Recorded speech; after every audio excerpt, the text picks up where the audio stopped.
هو أنا بقى عايزة أسألكم ليه الأكلات الحلوة دي مهدور حقها؟ بجد يا جماعة الأكلة بتاعتنا النهارده جميلة جدًا واقتصادية وموفّرة وطعمها حلو أوي مع شوية حبشتكنات كده هتخلّي طعمها في حتة تانية خالص. الطريقة دي أول مرّة تشوفيها، النهارده هنعمل أكلة خطيرة يا جماعة، طعم وريحة بُصّوا قلبة الدنيا. أول مرّة تشوفيها بقى هنعمل الكشري الإسكندراني في الفرن، بجد يا جماعة ريحته قالبة الدنيا وبُصّوا مفلفل وخطير، شايفين عامل إزاي؟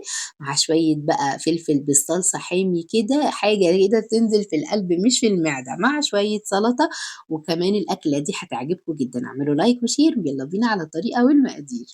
بسم الله. أول حاجة كده أنا باحب أعمل كمية العدس قد الرز، تمام كده؟ يعني حطيت كوبايتين من الرز، كوبايتين من العدس، وغسلتهم كويس جدًا وصفيتهم، وبعد كده ضِفت عليهم الملح زي ما أنتم شايفين، وحطيتهم في صينية، في برام، براحتك خالص زي ما أنتِ حابة.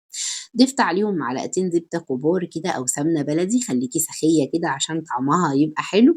الوصفات اللي ينفع نحط فيها ونزوّد كده باقول عشان يدّي هو ده الطعم اللي بتاخده يعني الأكلة وتخلّي الطعم بتاعها في حتّة تانية خالص. وطبعًا باحط مقدار اللبن أو الحليب على قد مقدار الرز، مش باحسب العدس خالص، تمام كده؟ أنا هنا معايا كوبايتين من الحليب عشان أنا حاطة كوبايتين من الرز، تمام كده؟ طبعًا الحليب ده بخيره بقى بقشطاته بحركاته. حطيت شوية في الأول كده عشان أقلِّب الملح، والزبدة بتاعتي كانت خارجة من التلاجة فكنت عايزة أدوّبها شوية.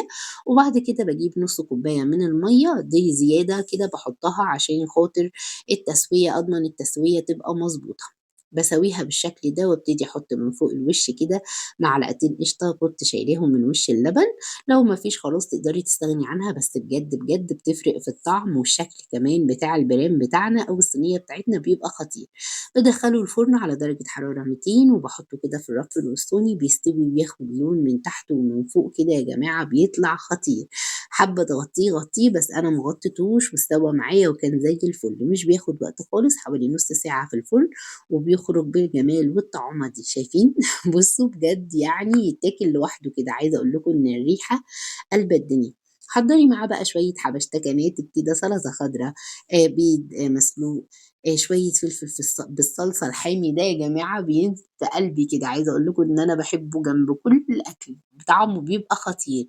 لو حابين طريقته هابقى أنزّلها معاكم بعد كده. بُصّوا عامل إزاي؟ سُخن بقى ومفلفل، وبُصّوا العدس باين والرز باين، وبجد يا جماعة خطير. إيه رأيكم في الأكلة دي؟